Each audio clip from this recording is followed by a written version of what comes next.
My party's views on the Union Budget 21-22, which was delivered by our Honourable Finance Minister, Srimati Nirmala Sitharamanji, last week. Respected Speaker, in her speech, she reminded us that these days cricket must be on many people's minds. Speaker, perhaps I should request you to put the House in order so I can make my... Yeah, he's right. Please माननीय सदस्यगण अपनी अपनी seat पर विराज जाएं।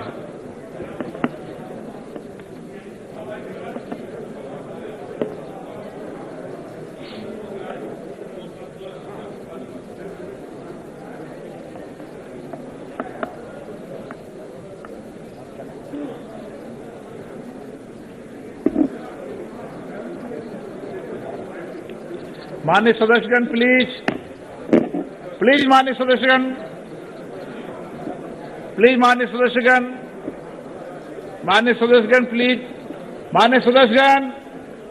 माननीय सदस्यगण आपस में बात नहीं करें। माननीय सदस्यगण प्लीज। हाँ, doctor Shashi Tharoor ji. Thank you, Speaker Sahab. I was just saying that in her own speech, the Finance Minister reminded us that these days cricket is very much on all of our minds. I'm not referring, unfortunately, to the disappointing defeat in Chennai yesterday, but earlier this year, we witnessed an Indian cricket miracle in Brisbane in the face of impossible odds, with 9 star members of the team absent or injured, with the bowling backbone of the team hobbled and unable to play, and the inspirational captain absent. India pulled off one of the greatest of all cricketing victories. I was hoping, as the Finance Minister herself suggested, for something similar from this year's budget. The impossible odds were there. The economy had been laid low ever since demonetisation, and then performers like tourism and service industries were devastated. The backbone of the economy, agriculture and MSMEs, are both in crisis. But alas, there was no stirring fight back in the Finance Minister's speech, no come-from-behind victory for our economy. Instead of the focused leadership we all expected from the government, it became clear, listening to the Finance Minister, that here, alas, inspirational captaincy is wholly absent. Instead, we have had the usual combination of high rhetoric, grand ambition, exaggerated numbers, and unrealistic targets, all diluted with underwhelming allocations to crucial sectors. Our Finance Minister neither played with a defensive bat nor hit the ball out of the park. Instead, alas, it seems she was comprehensively stumped, or maybe she had just run out of ideas. Instead of the Brisbane heroics, we just got a Chennai collapse. Through the course of the Honourable Finance Minister's address, we heard a lot of memorable quotes, notably from Tagore. But as the great Gurudev himself said, you cannot cross the sea merely by staring at the water. It's perhaps a more apt way to describe this government's tepid budget. Rather than help us cross the sea of challenges we currently face, the reality, sadly, is that this budget abdicates the government's responsibilities to the weakest in our society, the segments of our economy that are in tatters, and the Aam Aadmi who have reposed their faith in this government have been let down totally in the last 7 years.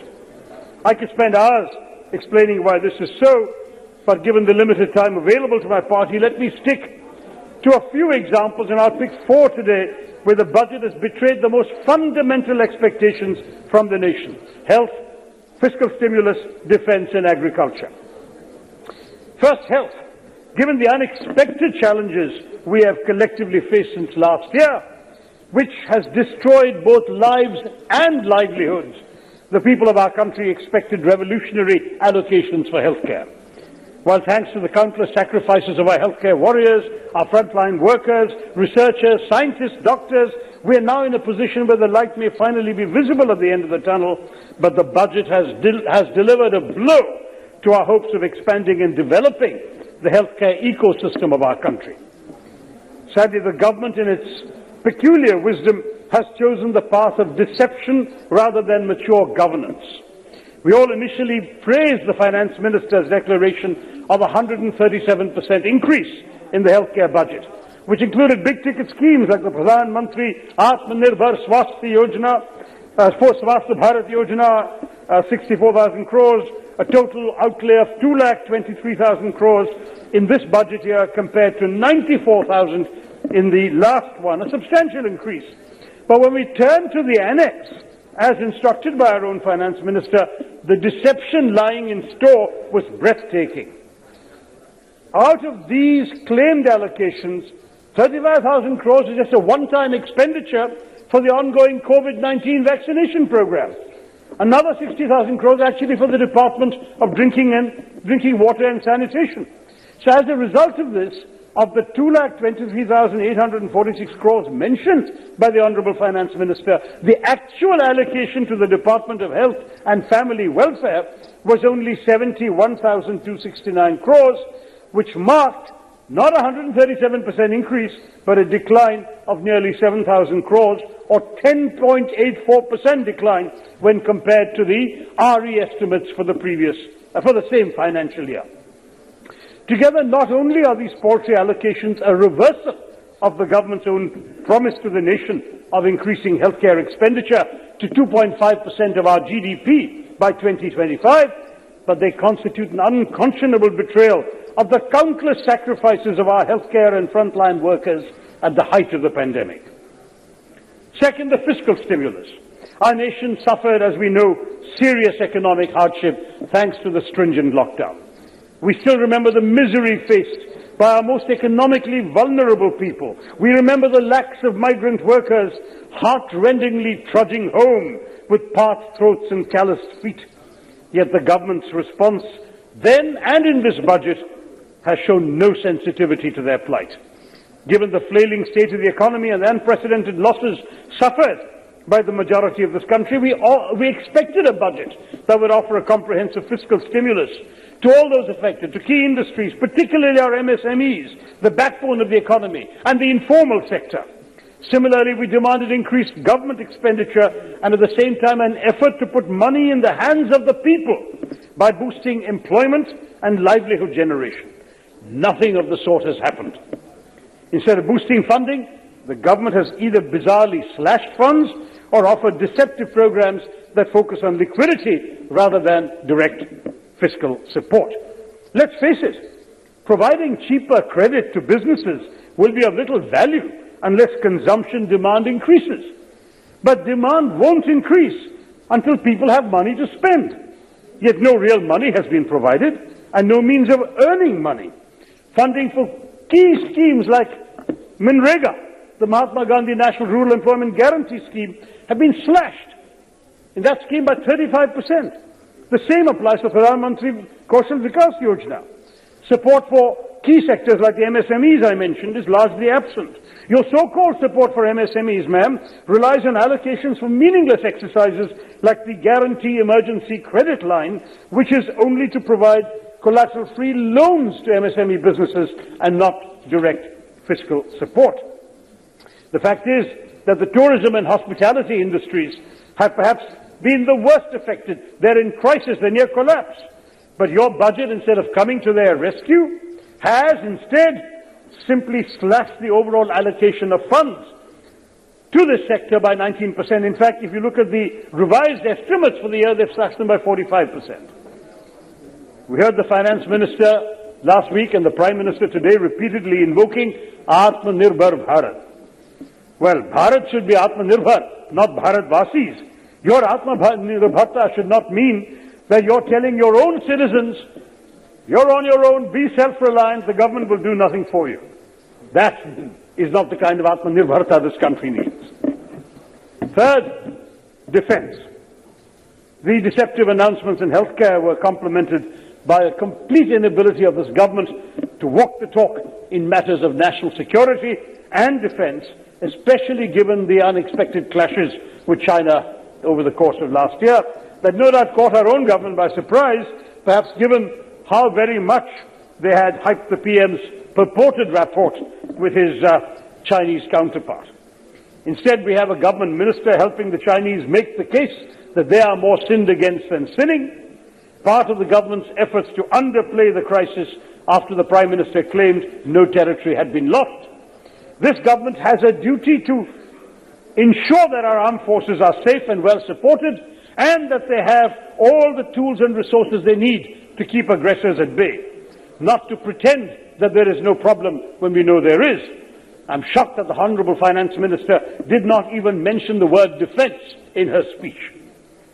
We really expected from this government an effort to support our long-pending modernisation and acquisition programmes. But despite all the chest-thumping and sloganeering about the supposed 18.5% increase in capital outlays, the numbers show us clearly that in matters of national security, the government's talk of nationalism is hollow. It's full of sound and fury, signifying nothing. The capital outlay allocation, rupees 1.35 lakh crores, is only 0.4% higher than the 2020-21 revised estimates of 1.34 crores. Just the previous year, before Galwan, the Defence Committee of this Parliament had recommended a 35% increase. Where is 35% and where is 0.4%?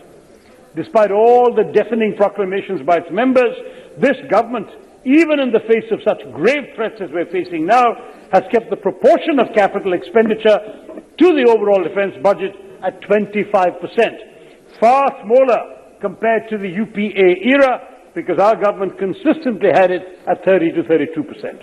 It's a matter of shame for all members of this House that we have a government that has repeatedly proven incapable of offering any considerable financial support to our armed forces at a time when the threat of a two-front war has grown dramatically. To use one of their favourite words, this is truly anti-national. Fourth example, Mr. Chairman, agriculture. In these last few months, with rising agricultural distress, compounded by the undemocratic passage of 3 farm bills with widespread adverse ramifications for the agrarian economy, we have witnessed nationwide protests by farmer groups whose very survival is at stake. Even as the government in their obduracy failed to engage constructively with the farmers, one hoped that at least the budget would take cognizance of their distress and offer tangible measures to address and alleviate their current plight. No such luck here in this budget. Shastriji gave us the slogan, Jai Jawan, Jai Kisan. Modi ji's contribution to this budget is Na Jawan, Na Kisan. Now we must recognize that the current nationwide protests led by peaceful farmers who've been unconscionably sidelined by the undemocratic farm bills reflects only the tipping point.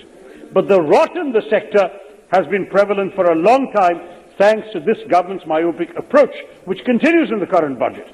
The overall budget of the department saw a minuscule increase of 5% from last year's revised estimates, but was 8% below the budget allocated last year.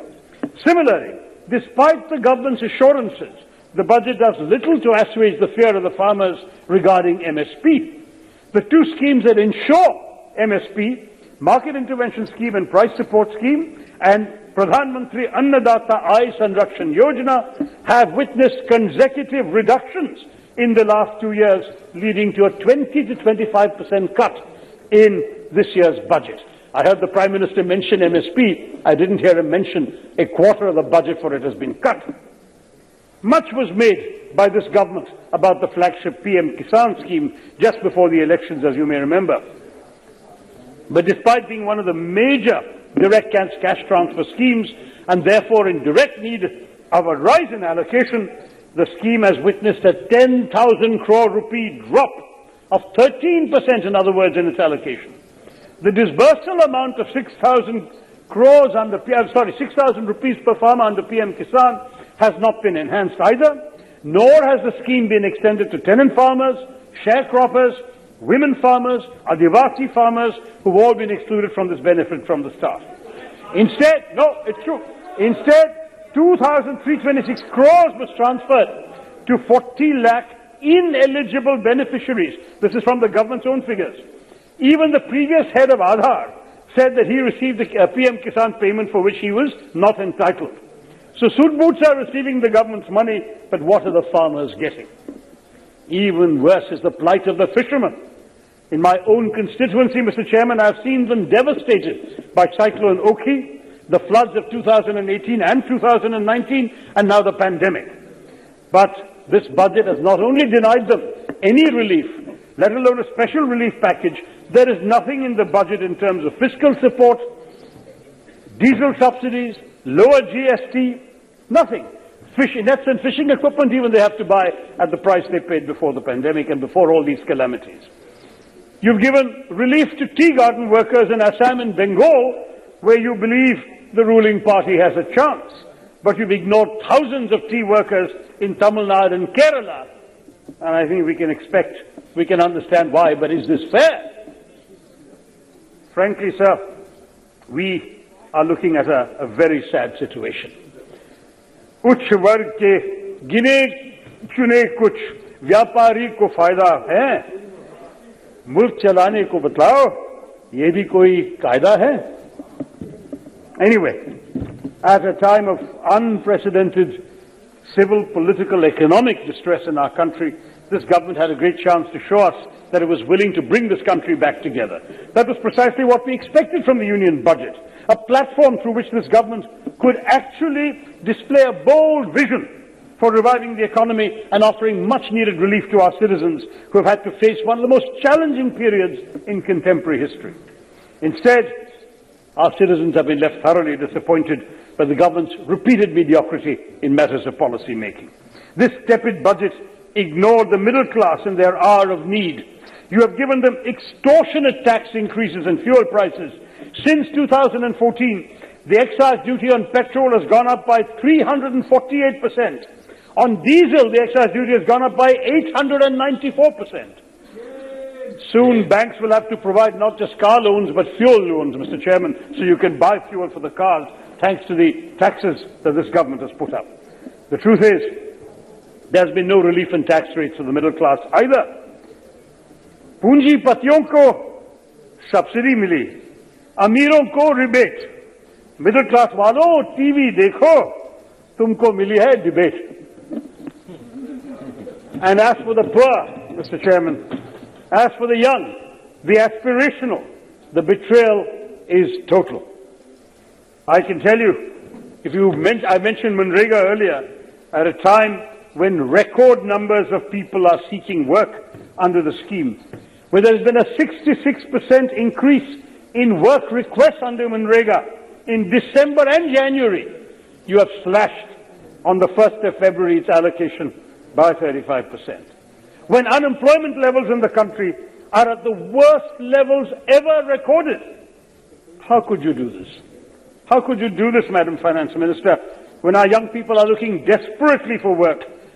Your budget has no provisions for job creation or skilling, and you have cut education even while announcing a new education policy. I remember when your government made a lot of noise about a new education policy last year, I congratulated the education minister. I said, wonderful ideas, but are you going to get the money to implement them? How can you possibly head towards 6% of GDP as you are talking about? He said, no, I've spoken to the finance ministry. It's all been agreed in the cabinet. I'll get the money. What did he get? He's got a 6% cut in the education budget. That is the budget we have been given. And the budget talks about 100 new Sainik schools. I must say, existing Sainik schools, I have one in my constituency, the fabled historic Karakotam Sainik School, they are not receiving money from the government. They are in such desperate shape because they've exceeded the capacity of their parents to pay for these schools to run them, and they have been saying, I'm on the governing board of the Sainik School Karakotam, that they may have to close down unless more money is coming. So they are unable to finance the existing Sainik schools, and they're talking about building 100 new ones. What kind of hypocrisy is this, Mr. Chairman? Really? I have to say that this government has a record of coming up with flashy slogans and acronyms. First they came up with Achhe Din, Sabka Saath, Sabka Vikas. But any day, any dreams Indians may have for better days or better governance, frankly, have been cremated on the altar of the disastrous decision to demonetize 86% of our currency on the whims of our Prime Minister. To quickly address the economic catastrophe that followed and the rampant feeling of disappointment, they then came up with a slogan of New India, but it was abundantly clear that this was not a new India for all Indians. Instead, the road to this new India seems to be littered with the wreckage of all that was good and noble about the old India. कहाँ तो तय था उजाला हर घर के लिए, कहाँ चिराग मयसर नहीं शहर के लिए. So instead of using the faith that this country placed in the government to deliver effective governance and competent policy making, this government has not only consigned our migrant workers to misery, it has erected spikes and barriers on the path of our annadatas. It has failed them, it has failed us all, it has failed India. मैं आपको कह रहा हूं, भारत की जनता आपसे कहेगी, हजारों ख्वाहिशें ऐसी कि हर ख्वाहिश से दम निकले. बहुत क्या एतबार मोदी जी, अब तुम्हारी गली से हम निकले. जय हिंद मिस्टर चेयरमैन. श्रीमती मीनाक्षी लेखी जी. बहुत बहुत धन्यवाद सभापति महोदय. और मैं इससे पहले कि अपनी बात कहूं, एक शेर से शुरुआत करना चाहती हूं. जिसके किरदार पे शर्मिंदा है शैतान, जिसके किरदार पर शर्मिंदा है शैतान, वो भी आज हमको नसीहत देने के लिए आए हैं. अध्यक्ष जी, जिनके समय में फ्रेजाइल 5 में इंडिया आ गया था, वो आज बजट में भाषण देकर हमें समझा रहे हैं कि इकोनॉमी कैसे चलनी चाहिए. खासतौर पे जब भारत आज टॉप 5 इकोनॉमीज का हिस्सा है. आज सब लोग जानते हैं कि देश, और सिर्फ देश ही नहीं बल्कि पूरी दुनिया किस परिस्थिति से गुजर रही है, क्या क्या मुश्किलों का सामना करना पड़ा है. और ऐसे समय पर अगर मेरे विपक्ष के मित्र थोड़ा सा समय आंकड़े पढ़ने पर और बजट की कॉपी को ढंग से देखने पर लगा देते तो शायद ये भाषण नहीं करते. और इसलिए मैं अपने देश की वित्त मंत्री श्रीमती निर्मला सीतारमण को बहुत बहुत धन्यवाद देना चाहती हूं कि ऐसी विपत्तियों के बावजूद, ऐसी मुश्किलात के बावजूद, जब पूरी दुनिया ने भारत को गिव अप कर दिया था और कह दिया था कि ये तो निकल ही नहीं पाएंगे, यहां तो 2 लाख से 5 लाख मौतें रोज होंगी और यहाँ की अर्थव्यवस्था खराब हो जाएगी, ऐसे समय पर भी उन्होंने इस बजट को प्रस्तुत किया है जो कि आने वाले भविष्य में 2 डिजिट इकोनॉमी की बात कर रहा है. तो मैं श्रीमती निर्मला सीतारमण जी को धन्यवाद देना चाहती हूं. और ऐसे ही समय पर मैं प्रधानमंत्री जी को भी याद करना चाहती हूं कि जो उन्होंने इतने मुश्किल समय पर निर्णय लिया कि हमें लाइफ और लाइवलीहुड के बीच में चिंता करनी पड़ेगी, और जब लाइफ बचेगी तो लाइवलीहुड खुद से बच जाएगी. So he focused on saving lives, and when he saved lives, livelihood automatically saved, as we can see the details of the budget. जब डबल डिजिट ग्रोथ की बात होती है और इस डेकेड की बात होती है, तो इस डेकेड का ये सबसे पहला बजट है. और आने वाले भविष्य में क्या कुछ तब्दीली होगी, भारत किस तरफ जाएगा, वो पथ ये बजट निर्धारित करता है. कई चीजों में ये बजट पुराने बजट के मुकाबलों में फर्क है, क्योंकि ये कोरोना काल का बजट है. कोरोना का 1 साल खराब होने के बाद का बजट है, जो कि 100 साल में स्पेनिश फ्लू के बाद एक ऐसा पेंडेमिक दुनिया में छाया, उस पेंडेमिक से निकालकर लाइवलीहुड्स को आगे बढ़ाने का बजट है. और इस बजट को अकेले नहीं देखते हुए अगर हम पिछले 6 साल 7 साल का काम देखें तो हमें अंतर समझ आ जाएगा. और अंतर में ये भी समझ आएगा कि हर एक क्षेत्र के अंदर जो पैसा दिया गया है पहले के मुताबिक दुगना दिया गया है या दुगने से अधिक दिया गया है. मैं शुरुआत करना चाहती हूं अध्यक्ष जी एक आकलन से, जिसमें centre for disease dynamics and economic policy में कहा गया था कि इस देश के अंदर 18 करोड़ मामले सामने आएंगे और 1 करोड़ से अधिक लोगों की मृत्यु होगी. ऐसी भयानक दृष्टि पैदा की गई, ऐसी भयानक विकट स्थिति पैदा की गई. और ये भी कहा गया MIT के अध्ययन के द्वारा कि कम से कम 2 से 5 लाख लोग रोज इस देश में मरेंगे। एक अर्थशास्त्री हैं डॉक्टर लक्ष्मी नारायण, उनकी भविष्यवाणी थी कि 50 से 70 लाख लोग हर दिन इससे इन्फेक्ट होंगे। So what the country went through, what the world went through was a bio warfare. And as we can see that how some countries and some vested interest groups have chosen to use children, women and vulnerable people and weaponize them. We can see that. And when it comes to people like me, and I have to start reading about economics, and I have to rely my data in detail, I go to people like what people like Geeta Gopinath has said, what people who with economic background say. But I think my friends from the opposition go to people like Mia Khalifa and Rihanna, who probably people my age would not even know as musicians, because our age was with Boney M and ABBA and other such, even know till the name was announced.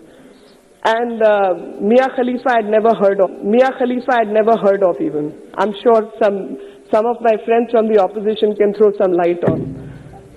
And a child of the age of 18, they are going to rely on her to discuss farm laws and weaponize a child who, by her own admission, has got issues, Asperger to OCD to a couple of other things. And that's the biggest child right abuse one can say. But I think thanks to Mrs. Nirmala Sitharaman ji, कि इन्होंने बच्चों का, बुजुर्गों का, महिलाओं का सबका ख्याल रखा है और इस बजट में बहुत अच्छे प्रावधान किए हैं जहां पे बुजुर्गों को टैक्स तक पे करने की जरूरत नहीं है. Thank you very much, ma'am, for standing with our senior citizens. You know, I was just thinking, people who are born after 2000, this is the class of people who do not know that there was a world before globalization, because they have not seen it, they don't know it. And these are the youngsters between the age of 16 and 21. They do not know that world existed. And what Corona has done is caused disruption to that very globalization. And what disruption has happened is basically logistic chains through which man, power, data, everything moved, that got disrupted. And that very disruption is the background of this very budget. And under these circumstances, my friend from the opposition talked about cricket, and he was expecting something better in the budget. So let me remind him that India played the way India plays. When we are underdogs, typically true to our style, it was typically signature move of Indians that when we are called as underdogs, we win the match. And that is what this budget is all about. When the world was showcasing a picture that India is going to be in dire state, we've come through in flying colors. A lot of work still needs to be done, and I'm sure my government would take care of everyone and continue to work in all earnest. I was just thinking कि जब इतने सब अच्छे काम हो रहे हैं, तो कुछ जयचंदों को तकलीफ क्यों हो रही है?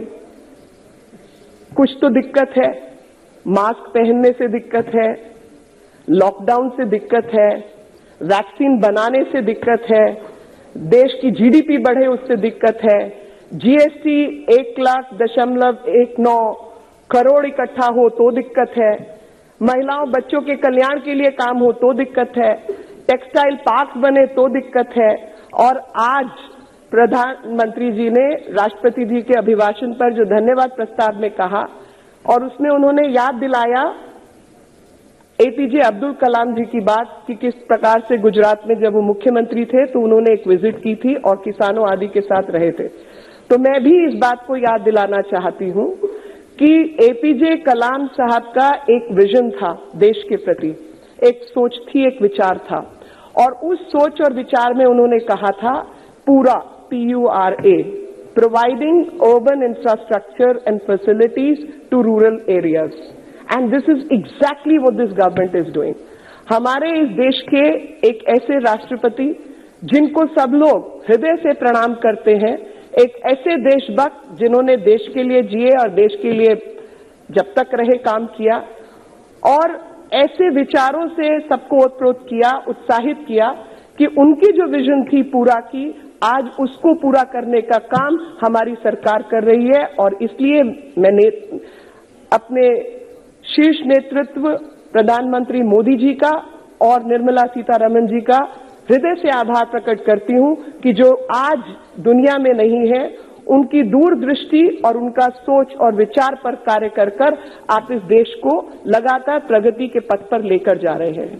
चाहे वो जल जीवन हो, चाहे वो रूरल एरियाज के अंदर इंफ्रास्ट्रक्चर की बात हो, चाहे वो मंडियों का बेहतरीकरण हो, चाहे वहां पर किसानों को पैसा मुआवजा देने की बात हो, चाहे इंश्योरेंस की बात हो, किसी भी प्रकार के काम में बिजली की बात हो, बिजली, पानी, मकान, पढ़ाई, हर चीज में रूरल इंफ्रास्ट्रक्चर को कैसे बेहतर किया जाए, उसी पर काम हमारी सरकार कर रही है और एपीजे कलाम साहब की पूरा विजन को पूरा करने का काम कर रही है।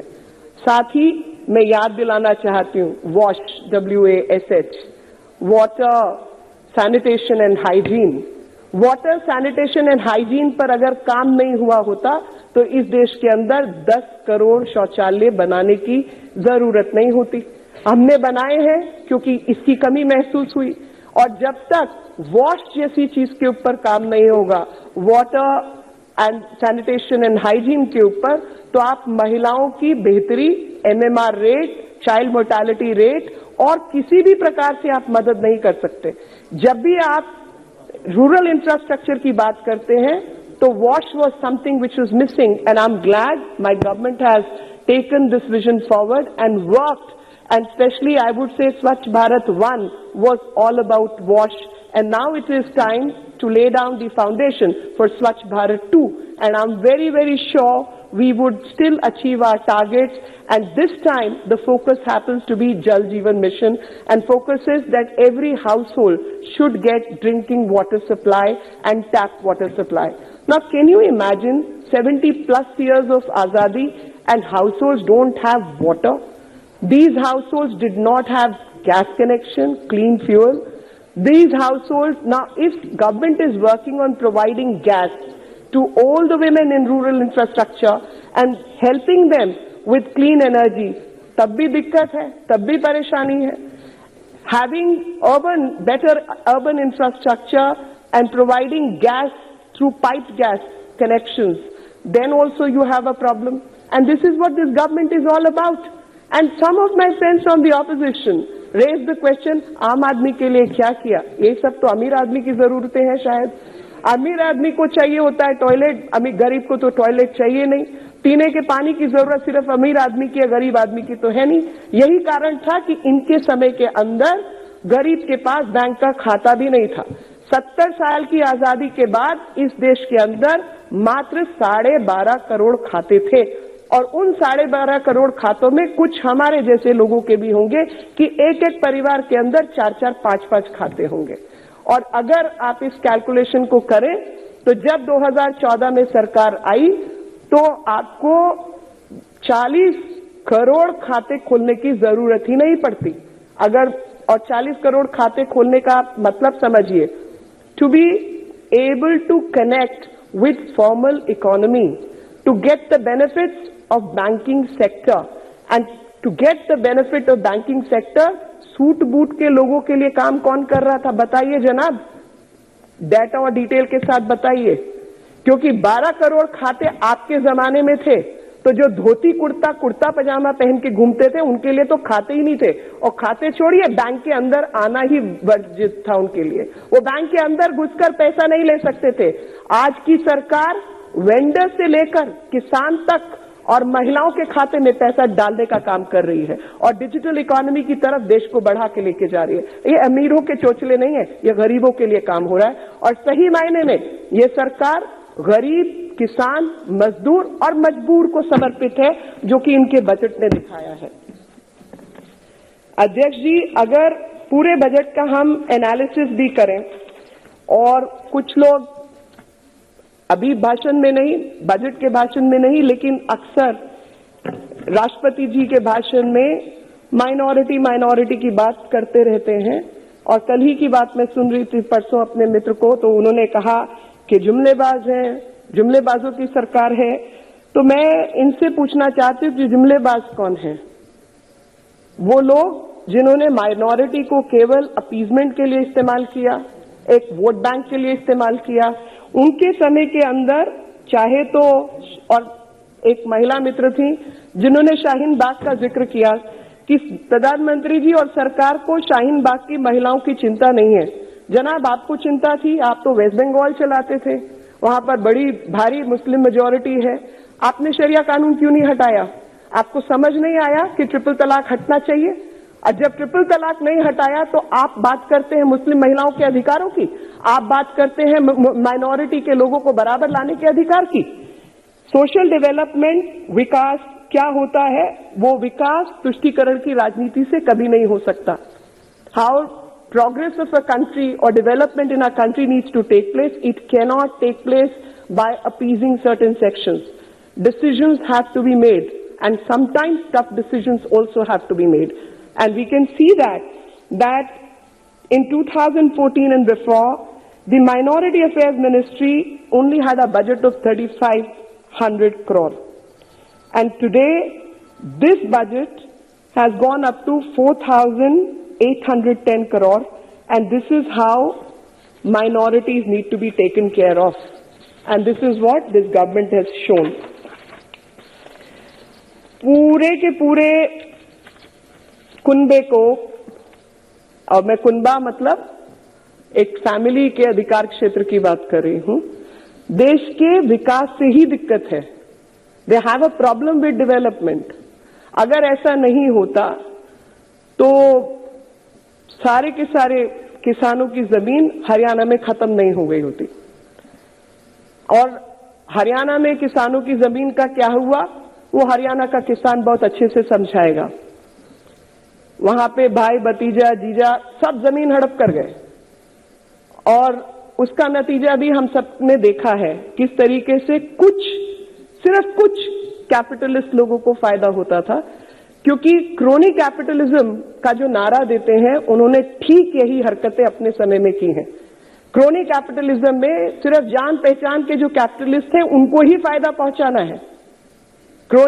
अगर कैपिटलिज्म एक अच्छी चीज है, जब इतने सारे लोगों को नौकरी देना है, तो वो आप देख चुके हैं कम्युनिस्ट सरकार, चाइना की भी कम्युनिस्ट सरकार की बात करें तो उसको भी कैपिटलिस्ट को सामने लाना पड़ा है, तब तरक्की की है।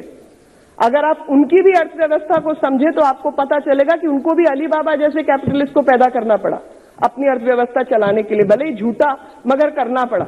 जैक मा को गायब कर दिया वो अलग विषय है, लेकिन अर्थव्यवस्था बनाने के लिए उनको कैपिटलिस्ट की जरूरत थी।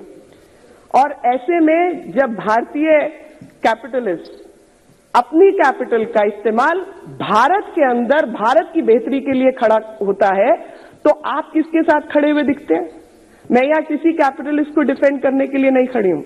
कानून के अधिकार क्षेत्र से जो भारत के साथ खड़ा है वो मेरा प्रिय है, और जो भारत के खिलाफ खड़ा है उसके मैं खिलाफ हूं।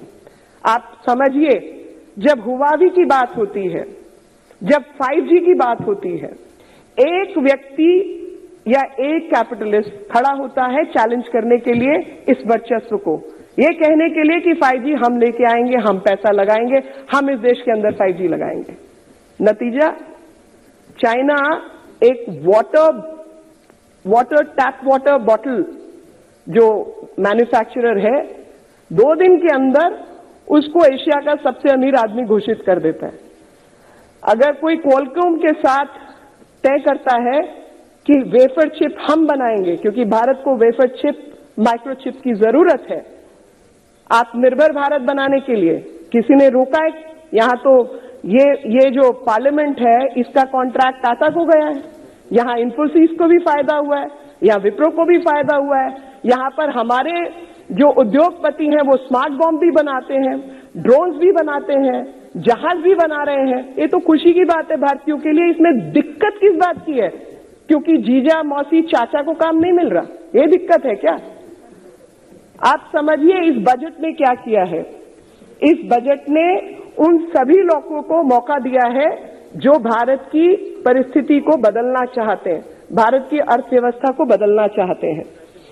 According to UNCTAD, India was the only outlier which saw positive inflows of investment. Now you don't believe me, you don't believe economic survey, you don't believe anyone, but how much investment India has got, that you got to believe. What kind of GDP we have managed, or what kind of inflation rate we have managed to keep under check, that you got to believe. उस पे तो विश्वास कीजिए। आपको विदेशी आंकड़े पसंद है तो मैं आपके सामने अंकटाड का आंकड़ा रखती हूँ, देश का भी नहीं रखती। तो अंकटाड के आंकड़े के मुताबिक जो पॉजिटिव इनफ्लो हुआ है वो इस देश की बेहतरी के काम आया है। और पॉजिटिव इनफ्लो का मतलब है कि जब पैरामीटर्स अच्छे होंगे, जब लोगों को अपनी इन्वेस्टमेंट पर फायदा मिलेगा, तभी पैसा लगाएगा कोई। Nobody is going to put their money in places where they are not going to make profit, as simple as that. That means we are doing something right. That means people have faith in us. My friend day before yesterday asked me, what about your friends? I said, these are my friends who are investing money in my country because they have faith, they have trust in the well-being of this country. I am quoting a former finance minister, Mr. P. Chidambaram. He said, the Union budget of 2021 is a cruel blow to federalism, vengeful towards protesting farmers. It is laughable, and I'll tell you why, Dada. It is laughable because when he was the finance minister, the outlay for the agriculture ministry was just 17,000 crores. And today, under the leadership of Mrs. Sitharaman, it has gone up to 1,31,000 crores. I think somewhere the truth must prevail. You can't be so blind with your hatred that you start questioning even the right things. You did nothing. And that is for everyone to see. Now, there are some major changes which have happened, and that's why I call that this is a budget of change. This is the first budget of the decade, and this lays down the foundation for this decade. So IPOs, we all know what happened to PSUs. You all keep talking about Nehru, Nehru, Nehru. Now Nehru gave the foundation of PSUs. But what did you do after that? PSUs all became bankrupt. And PSUs a whole lot of them were not making profit. And they became a burden on Consolidated Fund of India. How long do you want to do that?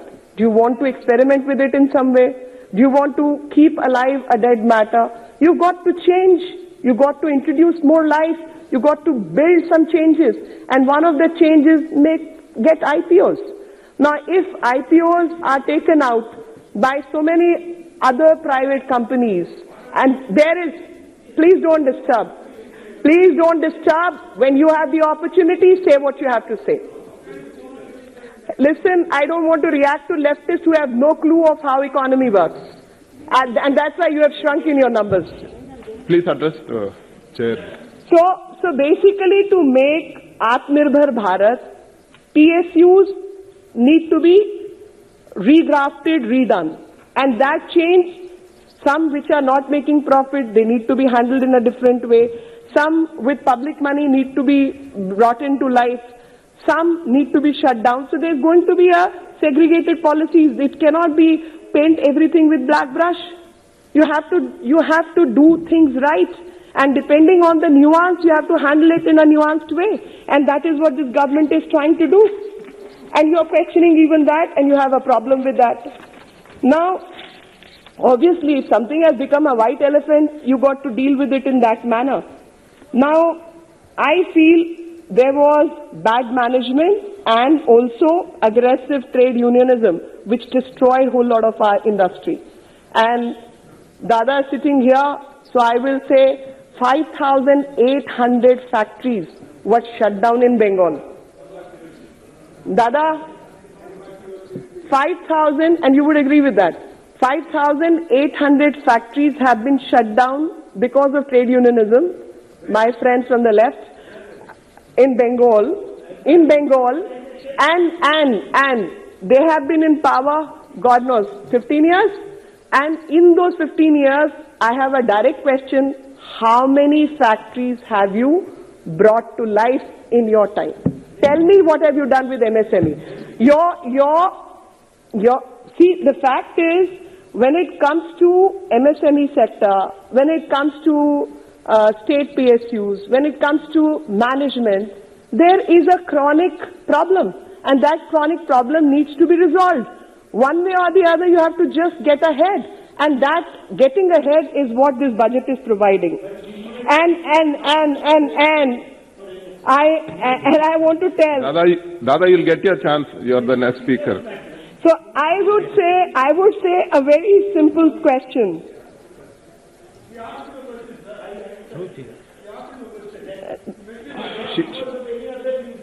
You may continue. So only a simple Google search. No Geeta Gopinath is needed. But when you do a simple Google search, you know how you need to revive the state PSUs, and that is my direct answer to what kind of questions Srimati Mamata Banerjee has been making. That to revive dying PSUs and other such instruments, you need is to revive a bankrupt company. Disinvestment is one of the ways. I mean, I am suggesting that you don't need to go to Geeta Gopinath because they've been going to Mia Khalifa. That's why this answer. And Adhiranjan Chaudhary ji has also made certain comments while speaking earlier, and that was if only railways and other PSUs were not eating eating from the Consolidated Fund of India, probably privatization would not have happened.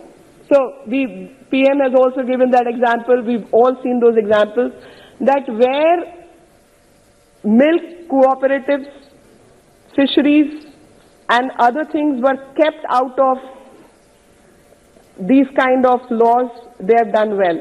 A very simple question: if somebody is making this pen, that pen can be sold wherever. Marker can be sold anywhere in the country or in the world. A farmer who is producing wheat, vegetable, fruit, grains, has to sell it to his district mandi only. When you do not give market, what benefit is accruing to the farmer? Very simple. And I can't put it in less simpler words. मैं एक बहुत साधारण भाषा में ये बात कहना चाहती हूँ कि अगर एक पेन को बनाने वाला व्यक्ति अपनी चीज देश भर में किसी भी मार्केट के अंदर या विदेश में बेच सकता है, जहां उसको बेहतर दाम मिलेगा वो वहां बेचेगा और उससे उसको लाभ मिलेगा। दूध का प्रोडक्शन करने वाला व्यक्ति भी कहीं बेच सकता है, जहां उसको सबसे अधिक दाम मिलेगा उधर बेच सकता है। फिशरी में जो इन्वॉल्व है वो वाले हमारे किसान भाई या कैटल में जो काम करते हैं वो लोग को फायदा है, कहीं भी बेच सकते हैं।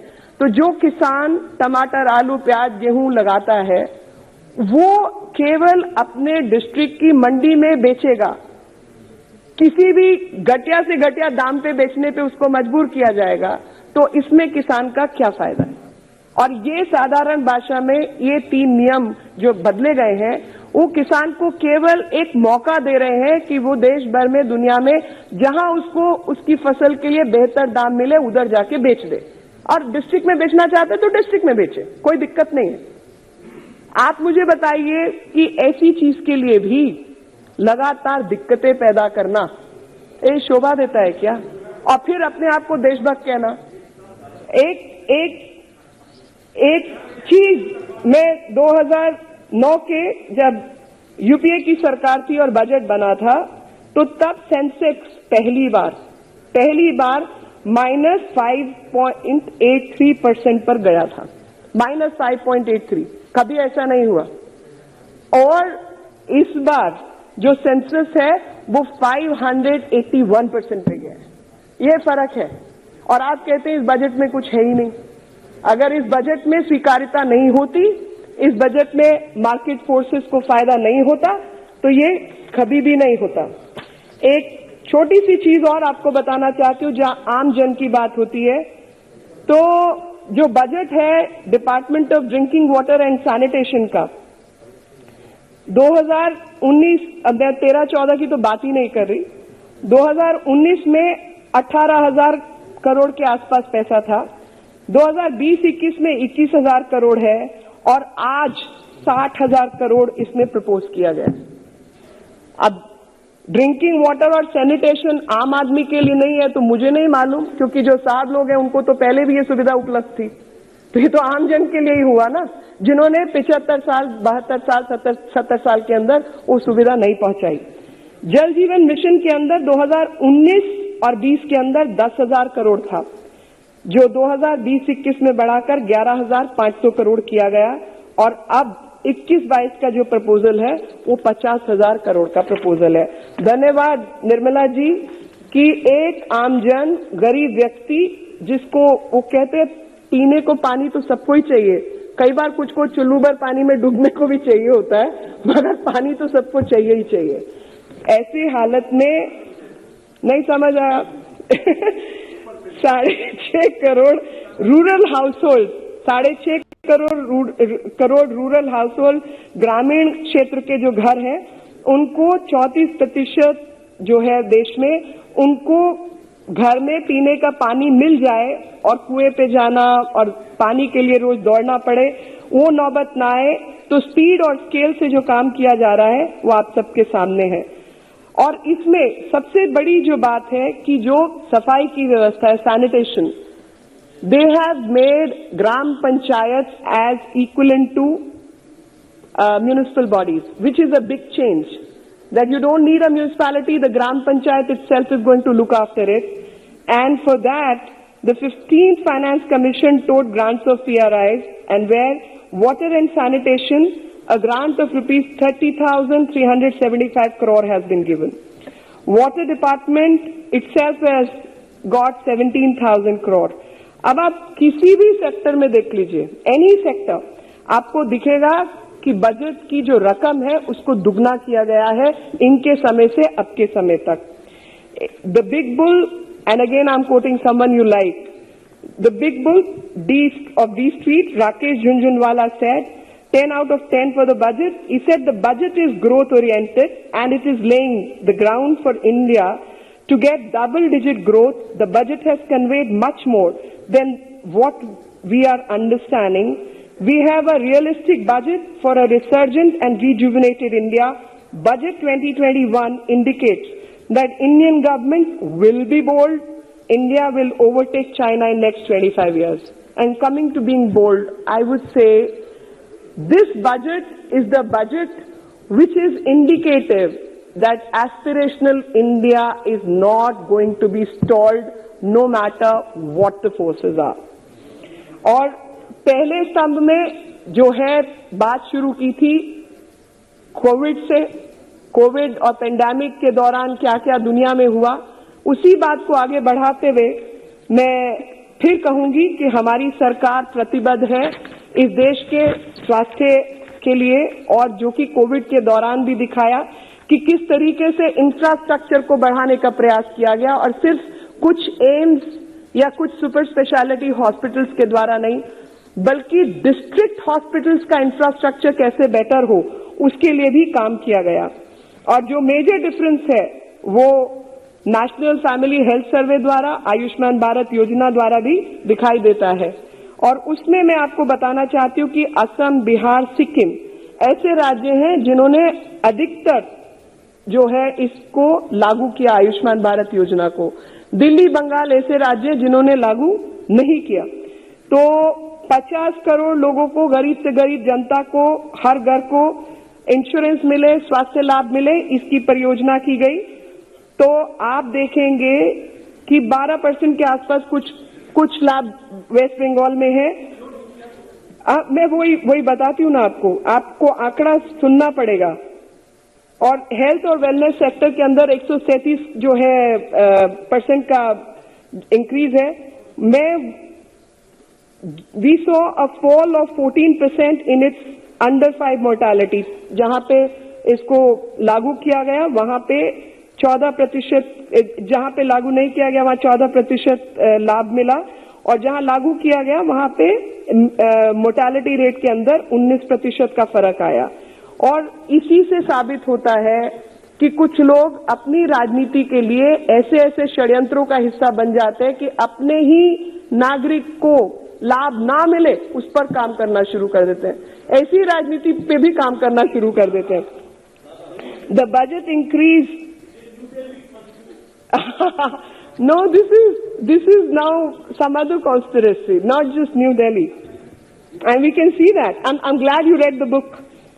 आत्मनिर्भर भारत स्वास्थ्य योजना में 64,000 करोड़ रुपया जो है वो वाइटल हेल्थ इंफ्रास्ट्रक्चर को अपग्रेड करने के लिए किया गया है, जिसमें निमोकोकल वैक्सीन और पोषण मिशन 2 भी लागू है और स्वच्छ भारत मिशन 2 भी है। ऐसे में ओपन डेफिकेशन को खत्म करने की बात प्रधानमंत्री अटल बिहारी वाजपेयी ने किया था, और वो 1999 में किया था, और उनकी स्कीम का नाम था total sanitation campaign 1999। And later in 2012 Congress started Nirmal Bharat Abhiyan, and they said they are going to eradicate open defecation by 2022. And it was not Nirmal Bharat we did, it is Nirmala who did it. And under the leadership of Prime Minister Modi, the Swachh Bharat Abhiyan in 2014, I'm glad to announce that India achieved the target to become open defecation free in 2019, 3 years before the target set by the Congress. Urban Jal Jeevan Mission I have already discussed, and I have also said that how skeletons from the opposition are tumbling out when it comes to the details regarding APMC and the changes which this government has brought. And when you talk of courage and you talk of cowardice, I want to tell this House that courage was to pass these laws, and courage is to get out of the ring of middlemen. Courage is to break the monopolies which existed in this country, and cowardice is hiding behind the faces of 18-year-olds. The big guns who choose to hide behind such people is cowardice, because I think when you look at the global scenario, you see how people who have nothing to do with economy, people who have nothing to do with, they may be experts in their respective field. They may be good at whatever they are doing, Mia Khalifa to, I have no idea. I didn't even know that person exists till Rihanna also. Sir, Rihanna also I didn't know. I said that. I said my time, I still listen to ABBA and Boney M. That is the music which is my favorite. Please Rihanna I didn't know. Please conclude. I seriously didn't know. I'm sorry, Anurag ji. I'm coming back to the budget. So food merchants, so I will share one example of Maharashtra. So in Maharashtra, a farmer who sued 2 traders for not paying the money which was owed to him, and to whom he had sold his produce, the food merchants, under the changed law, he recovered 2,85,000 rupees. And Congress party वही party है जिसने किसानों को उनकी जमीन से अलग किया, और मैं पहले भी उदाहरण दे चुकी हूं कि किस तरीके से किसान को अपनी जमीन बेचने के लिए मजबूर किया। और हुड्डा जी की सरकार का तो क्या हाल हुआ वो सभी जानते हैं कि हरियाणा में क्या हुआ, चाचा भतीजा जीजा सबको जमीन मिला सिवाय किसान के। जमीन पर कब्जा करना या जमीन हड़पना, यही नीति और नियति थी। और इसमें कोई भी ऐसी अब के कानून में जमीन हड़पने के लिए किसान की जमीन कोई हड़पेगा, इसकी कोई गुंजाइश ही नहीं है। और वापस ये लोग किसान को उसी दलदल में झोंकना चाहते हैं। हम सब लोग याद करें कि जब 10-20 हजार रुपए के लिए किसान आत्महत्या कर लेता था और उस 10-20 हजार रुपए के लिए आत्महत्या ना हो, उसी का प्रावधान इस सरकार ने किया है किसान सम्मान निधि के द्वारा। And I will just quote 3-4 figures. One is, Congress will repeal, and this is what I'm quoting, Congress will repeal the Agricultural Produce Market Committee Act and make trade in agricultural produce, including exports and interstate trade, free from all restrictions. This is what Congress has said in its own manifesto. Then Punjab Assembly election, again they have promised and said an updating APMC Act will be done to ensure direct access of farmers to the national and international markets through digital technology without tinkering with existing MSP system. Shri Sharad Pawar ji said, as Agriculture Minister, Sharad Pawar ji wanted to reform APMC. He sent letters to Chief Minister to enable private participation.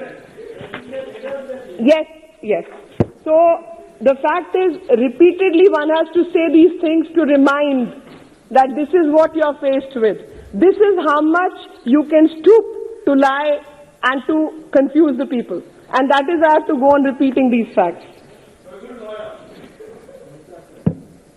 Now the other scheme is Swamitwa scheme, under which is providing property rights to the farmers and giving them property cards. And the moment they have these cards, they become accessible to credit systems, and because they can then declare their ownership, which is also been brought here. And to increase, I want to share one data. As per the basic infrastructure available in APMC, the cold storage facility is available only in 15% of APMCs. Grading facility is available only in 22 APMCs. Weighing facility is available only in 49% of the APMCs.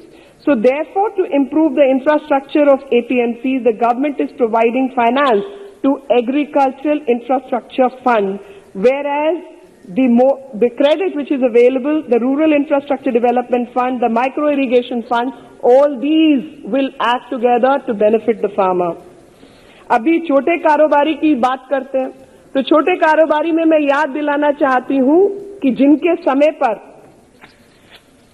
Holi की पिचकारी, दिवाली के दिए, ईद के चांद की तस्वीर और बड़े दिन की मोमबत्ती, ये सब चीन से आती थी.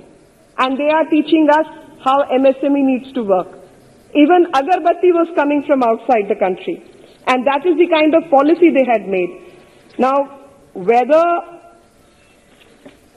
it's MSME, its improvement of other infrastructure, the infrastructure development, changes in LLP, decriminalizing the LLP, limited liability partnership, by decriminalizing and expanding the definition of company to include 2 lakh more companies is what this government has done.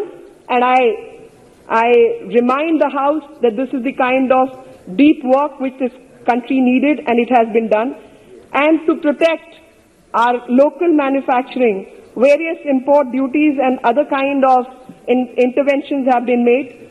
So in the field of research and development, we are now amongst top 50 countries of the world. And Global Innovation Index in 2020, there has been a focus on R&D and transformative changes are going on. A National Research Foundation with an outlay of 50,000 crore is what has been done. A deep ocean mission with an outlay of 4,000 crore for exploration of underwater resources has also been done, and that conservation is for the biodiversity.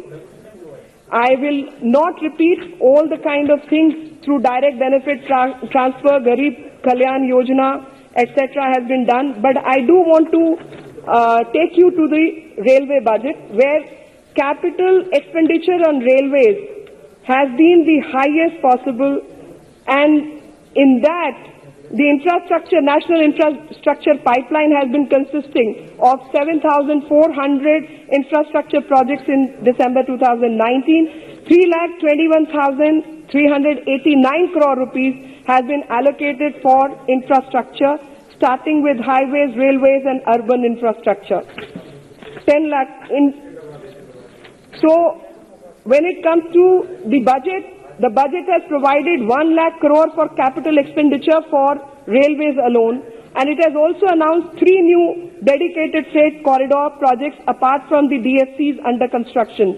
These are namely East Coast Corridor from Kharagpur to Vijayawada, East-West Corridor from Buswal to Kharagpur to Dankuni, and North-South Corridor from Itarsi to Vijayawada. For passenger convenience, also there have been several changes, including Vista Dome, which is indigenously developed automatic train protection system that eliminates train collision. Congress party has spoken about defense budget. संप्रभुता के साथ क्या हुआ? Party हाल में सत्ता में थी और किसान जाकर चीन की सेना से लड़ सकते हैं. Thank God they are not in power.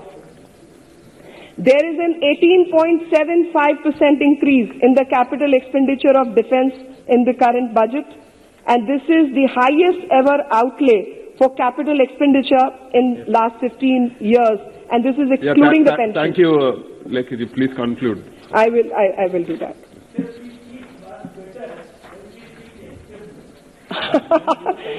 Thank you. Dada, I can give you a time if you want. I can give you a time to her. So Metrolite, Metro Neo and Metro Rail, everything has been provided for. Actually, the capital expenditure which has been increased is about 2 lakh crore, more than 2 lakh crore. 1 lakh has been budgeted and 1 lakh is supposed to be raised by the railways through various internal resource and extra budgetary allocations and work. At the end, I would only say that from fragile 5 to top 5 economies, we have done rather well. Time to celebrate. The fact we are all alive at a time when the world is going through pandemic is, we should be happy. From renewable energy to solar energy corporation, this country has done very, very well. I will end my speech that with the gusto and prayers that we will become $10 billion economy, $10 trillion economy very soon. $10 trillion economy with everyone's participation, and everyone will work together to take the country to such heights, and we will progress ahead. With the words of Shri Atal Bihari Vajpayee, I would like to end my speech, and which is, बाधाएं आती हैं आए, घिरे प्रलय की घोर घटाएं, पांव के नीचे अंगारे, सर पर बरसे यदि ज्वालाएं, निज हाथों से हंसते आग लगाकर चलना होगा, कदम मिलाकर चलना होगा. Thank you very much. Jai Hind. I request the honorable members who are going to speak further just to keep in mind the time allotted for your respective parties, because the House is running late till 12 o'clock and there are various other speakers. So the next speaker is Dayanidhi Maranji. Sir, thank you for this opportunity. So before I start, I'd like to quote a Thirukural. Allal pattu aatrada aழுத நீர் என்றோ செல்வத்தை தேய்க்கும் படை. So the பொருள் is ஒரு அரசனின் கொடுமை பொறுக்க முடியாமல் மக்கள் சிந்தும் கண்ணீர் அந்த ஆட்சியை அழிக்கும் படைக்கருவியாகும். So I know you have to say it in English also. When the people suffer and cry, unable to bear the aggressive suppression by the rulers, their tears alone have the power to turn into an army and defeat them. I think, sir, this will be very good for this time, sir. Sir, our great leader, Arigan Anna, said that tax the rich and tax the poor. But what is happening here is today is in reverse. The government is taxing the poor and patting the rich. So the FM's budget for this year was much awaited with much hope. In the wake of unprecedented global emergency, so the Indian economy, which was already heading towards a tailspin, saw an unprecedented collapse, and the nation witnessed a humanitarian crisis of unforeseen proportions. So the shutdown of economic engines sent lakhs of workers on the long walk home, and many perished. So the incomes of salaried classes saw deep cuts, and there's a lot of people lost their jobs. So crores of Indians' livelihood and aspirations were snuffed out. So it is said that more than 30% of MSMEs have reportedly closed down permanently. Critics fear the true numbers may be much higher. Estimates say that 6.47 crores Indians dropped out of their labour force. Of them, 22.6% were women. Critics fear the true numbers may be higher.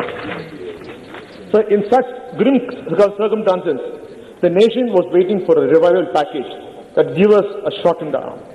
Sir, of course, sir, we had the Finance Minister and the Minister for State for Finance come frequently in the television, like snake charmer. And so you've seen the snake charmers in the roads. There will be a mongoose and a snake. And throughout that, the snake charmer will say, the mongoose is going to fight the snake and kill the snake. But it will never happen. The same thing, sir, all the policies, in fact, the Finance Minister and the State Finance Minister, they were just rebudgeting, rewording and allocating the funds which were there. But sir, in reality, nothing much was come. Sir, as far as the government man is concerned, once again, left with nothing but empty words and unfulfilled promises. So there's no income tax concession. Sir, in this pandemic, sir, the temples were closed, the churches were closed, the mosques were closed. Sir, the middle class people whom we all are, so they were expecting something. They lost their jobs. They're sitting at home, expecting some benefit from the country. So in this budget, the Finance Minister never even mentioned about that some tax will be reduced, which will be a good news for the middle class. Sir, again, sir, there's no clarity from the government on sector-specific revival packages.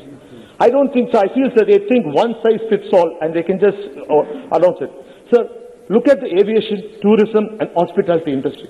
They are the worst hit. So I know so many people who are in the tourism industry had gone to literally close one. Sir, especially you are from Kerala, which is mainly dependent on tourism. Sir, because of the pandemic, the entire tourist industry has gone down. Sir, what has the government done for that? So government should have come because they have built up resorts, they have built up hotels, and travel agents who have only income is only on the commission which they get on the booking tickets. Sir, they are literally on the road. Nearly for 11 months, they have not seen any income. They don't even have a turnover of one rupee, sir. This is how it is there, sir. Sir, probably, sir, the government didn't want to touch the aviation sector, the tourism sector, because if they have to infuse funds, then they have to infuse funds for Air India. That means Air India might revive. So because then Air India may not be sold. So for that's the reason, sir, they have not done it. Sir, look at the construction industry. So in a hurried haste, they came and said all the construction should be stopped. All the construction workers had to walk and travel. So they said now they are going to have a data bank of how many construction workers are there. Till now, sir, they don't have the data of how many construction workers, the migrant workers, who died walking to go back to home because without food. Sir, incomes are down. The common man is feeling the pinch everywhere, sir. So, but they refuse to reduce the GST. This is the time they should come forward and reduce the GST on all products. Sir, including, sir, they increase the price, excise on petrol. Sir, first time in the world, because of the pandemic, the fuel, oil global prices fell down to $23. Sir, they never decreased the price. Instead, this is the only government which increased the excise, and during the pandemic, COVID pandemic, the prices of the fuel shot up. Sir, even now, in 2014, this when the NDA opposition went on the road, and the prices of the petrol was 70 rupees, sir, and that time the price of a barrel was $140. Today, sir, the price is 89. Not a word from them. See, at least they can reduce the excise, sir. Sir, for everything they quote the UPA. Why can't they quote the UPA now? Sir, So the defense, sir, we are in the middle of an extreme tension with China. Sir, but your budget barely even breached the situation expense that will rise out of it. The figures of the defense spending barely shows any change. Sir, we are worried. Sir, at rupees 3,47,088 crores, it is only marginally higher than 3,43,822 crores in the current year. So what is this, sir? We are in a war situation. We have to give strength. We have to give financial strength. We have to make sure our armies are well armored and able to protect our country. Sir, do you take our lives, our Jawans, very simply, sir? You think by just putting them and before they are there, we can win war? Sir, we have to fund them. I'm very surprised that they are not funding the army the way it needs. Sir,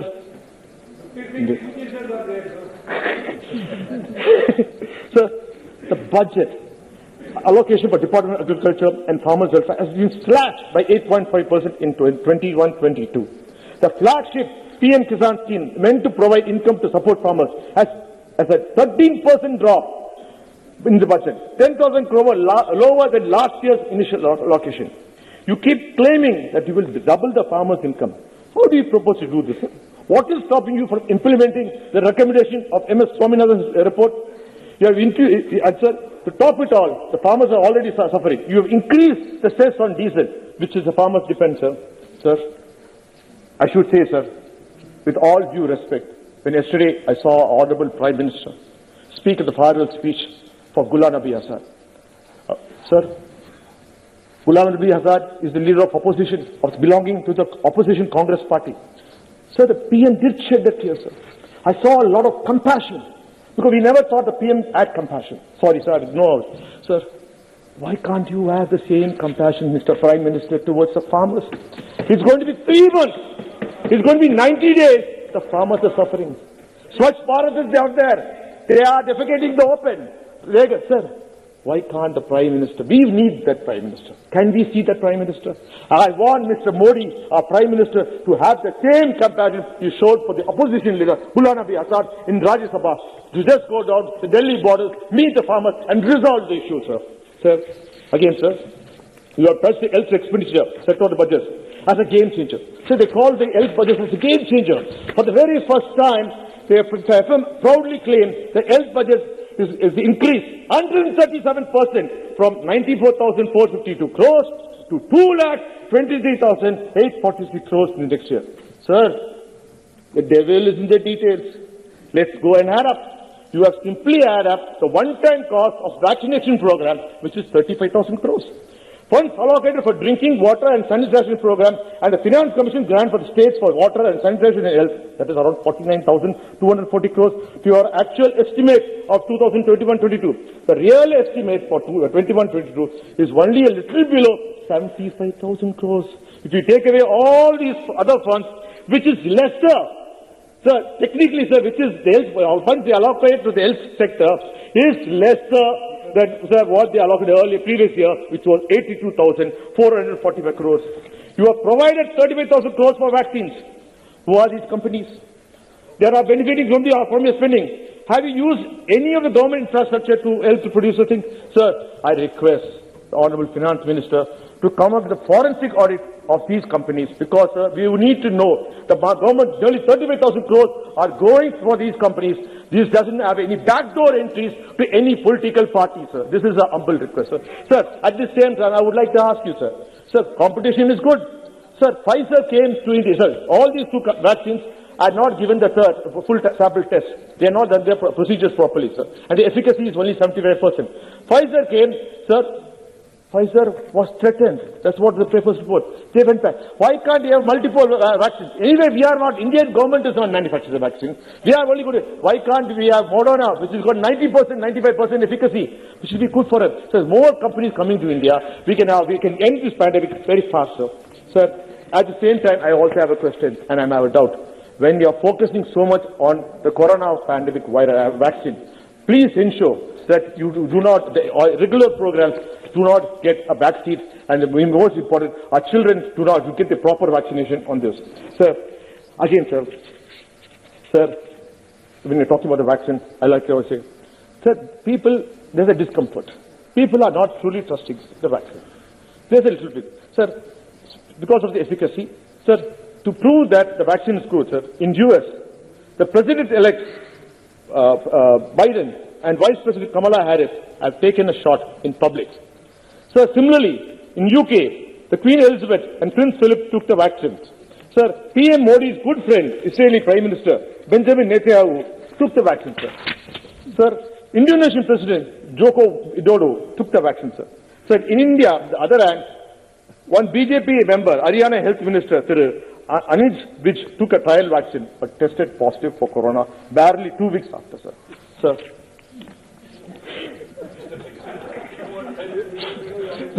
Sir, wait. Sir, I think, sir, our Prime Minister likes the American model. He always tries to imitate or try to replicate whatever the America is doing. And he has all advisors from here. I think, sir, it is a serious time, serious note. The President of India, the Prime Minister of India, the Home Minister of India, and the Defense Minister should go out in public, and including our Minister for State for Finance, and take a shot, take the vaccine shot. This might give a confidence to our people. If you really think, sir, the Prime Minister should be the first person to take the vaccine. Sir, naturally, sir, all your people will start taking the vaccine. The vaccine process will be completed faster, sir. This is one of my requests which I make. Sir, this is without no political agenda, because I really want our country, our people of country, to be protected, insulated against the COVID vaccine. I'm sure the House will agree with me, sir. Sir, again, sir, there's one more issue which I feel, the corona period, sir. We saw a lot of packages being announced. Sir, as I said, the Snake Charmers, our Finance Minister and Minister of State were announcing rebottling the existing budget and selling to public. Sir, can you give us a white paper on the results of your economic package? Shouldn't you present to the House that this is what we announced and this is what we did? And can you also say how many companies availed the schemes you assured and promised? Sir, can you also say how many individuals availed, sir? Sir, and also audit the expense and say to authority, sir, has been any analysis done? Yeah, you have any data to, sir? Sir, I can't see, I'm not wearing a mic, I don't understand anything, sorry. Sir, oh, why should I? Yeah. I'm here, yeah, sir. Please. PSU have failed miserably, sir. Sir, they say now they are in a speed to sell a PSUs. Sir, every time they want to sell, why can't you cut down on your advertisements? Crores and crores of money you're spending to keep the media shut. Why can't you now put those money into our PSUs? Sir, look at BSN. Sir, Mr. Ravi Shankar Prasad assured the House that BSNL will be given 4G. Sir, this is 1 year back. Till now, sir, 4G has not been allocated to a BSNL. So now the other companies are being given 5G, sir. Sir, only thing I will ask, sir, our Prime Minister was a poster boy for a private company, Jio. Sir, shouldn't the Prime Minister take the lead and ensure be a poster boy and be for BSNL, sir? Won't BSNL do it better, sir? Sir, BSNL is loss making. Sir, now, sir, second biggest fuel retailer is DPCL, sir. But the Petroleum Minister goes on record to say, government has no business to be in business. Sir, what is it? 4,000 crores was given by BPCL to build the Patel statue. That time he never realized that he has to take the money from there, sir. Sir, look at LIC, sir. Sir, it's the only government-owned life insurance company, and you plan to sell it off, sir, as well off to fund your government. Not just that you are okay with allowing foreign players, sir. Sir, right now in WhatsApp, this is the biggest joke. What is it? There is a popular saying that if you are worried about your future, you should invest in LIC. Today, people are worried about the future of LIC, sir. Sir, look at Air India's disinvestment, sir. Sir, I'll ask, sir, I'm yes, I need your attention, sir. Sir, you can't, sir, you can't, I'm talking to you. Yes, sir. Yes, sir, Air India, sir. He's keenly attending you. You are worried. Sir, Air India, sir. You want saying that Air India is financial trouble, Air India has to be sold because it lost money. Sir, the House is not in order. Yes. Sir, please, Badalji. Sir, you are saying Air India is in very bad shape. We can't rescue it. We have to sell it. Sir, who came to your rescue in the time of pandemic? Sir, Air India only, sir. No private airline came to lift all the Indians who were stranded in all the Gulf or any part of the world. It's our Air India. Air India did a fantastic job. And what do you want to do? Now you want to say, sir, similar situation happens. Where will you go? Which private airline will you go and fall with the feet? Sir, do understand that, sir. Your policies are all false. Sir, our Prime Minister last year said that in a country of 130 crores, only 1.5 crores people are paying tax. That is nearly 1%. Sir, let me tell you, sir, the 1% may be paying income tax, but sir, the 99% are paying taxes. Sir, indirect taxes, sir. Who's paying, sir? Even if I buy a slipper, I'm paying a tax, sir. Even if I buy anything, even if a woman buys a bindi, she is paying taxes, sir. Sir, and the entire money, sir, the government is estimated to spend 34,83,236 crores during 2021. Of this, nearly a third of money is coming from indirect tax. Sir, collected from the 99% whom the Prime Minister says are not contributing to the tax. The total indirect tax collections are estimated to be 2,000 crores in 2021-22. Of this, government is estimated to raise 30,000 crores from GST. Who do you think they're paying the taxes, sir? Sir, it's the common man, sir. Every time the common man is squeezed and squeezed and squeezed to pay taxes, and he bleeds, sir. Sir, I would also like to say, sir, now we are talking about digital payments, sir. Sir, I would like to ask, sir, when there's no interest, sir, the banking system is all digitalized. We have a system where everything, sir, but that all hidden charges. When you ask me to go digital, there's a hidden charges. Sir, have you addressed the issue? Have you made it simple for us? You have not done anything. Sir, at this time, in this budget, has not addressed the serious question of job creation. So the this is very important, sir. It is not there. Sir, I'll also ask you, sir, this budget is not for the common man, sir. Sir, I was surprised, and also, sir, probably the finance minister thought she has to boost the automobile sector when she says that all public vehicles should be destroyed in 10 years and private vehicles in 15 years. So I was thinking, sir, is there any logic? Sir, we are a poor country, sir, and in small middle-class people have vehicles which they run for public and trucks owners, which they want, which is become public vehicles. Sir, these trucks have been renewed or been a new engine has been put and be run for 15 to 20 years. So please re-look into the policy. Please do not ape American policies because of your American advisors there. Sir, the biggest announcement for them is that FDI flowed during the pandemic. They said FDI flows into India 13% growth of 57 billion. It's a sign of confidence world in India's economic potential, and that will boost our industries. Sir, what are they talking about, sir? Where do they, and one is because, sir. So where the FDI come, sir? Sir, while the nation suffered job losses and income drops of historic proportions pandemic, India's billionaires report a rise of 33% of the combined wealth during the same period, sir. Forbes has said this, sir. The super rich of the nation were getting richer, even when the economy still was shrinking by almost a tenth, sir, economists, sir.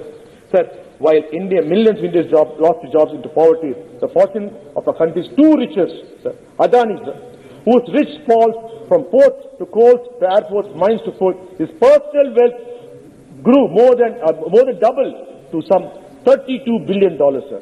Sir, next is the big man, Mr. Ambani. Empire sprawling across oil, refining, telecoms and retail, among other things, sir, have grown by 25% to $75 billion, sir. Let me not talk about Anil Agarwal, sir. Also, sir, the share of the wealth of income going to the top 1% of the year was 21.4% of earnings according to the World Inequality Database. Sir, Credit Suisse, a bank, puts their share wealth at 39%, well ahead of the richest 1% of Americans or Chinese. These are Indians, sir. Are Indians, Chinese. And here's the worst part of it, sir. The question is that, listen to the scattering indicted the economist. Most alarming in India is some of the rich have become super rich by using the heft to crush smaller competitors and thus corner multiple chunks of the economy. The tilt in fortunes has rewarded not so much technical innovation or productivity growth or the opening of new markets as wielding of the political influence and privileged access to capital to capture the... Sir, that's a fact, sir. Sir, these people, they never created any new product. Sir, they used their political closeness with the BJP government, with the NDA government to make so much, sir. Sir, we should be careful, sir. There are two kinds of people living in India. One, the super rich and the super poor. Please, sir, please make sure that you do not ignore them. And they are the ones who voted for you, sir. Sir, I should have, in this scheme, sir, I would like to say, sir, I'm happy to, sir, first time, sir, I'm very happy because of the elections. The finance minister has made some announcement for Tamil Nadu, sir, after neglecting Tamil Nadu for nearly 8 years, sir. Sir, but when you make announcement for my state, sir, I don't take you very seriously, sir. I take you with a pinch of salt because nothing has materialized in my state, sir.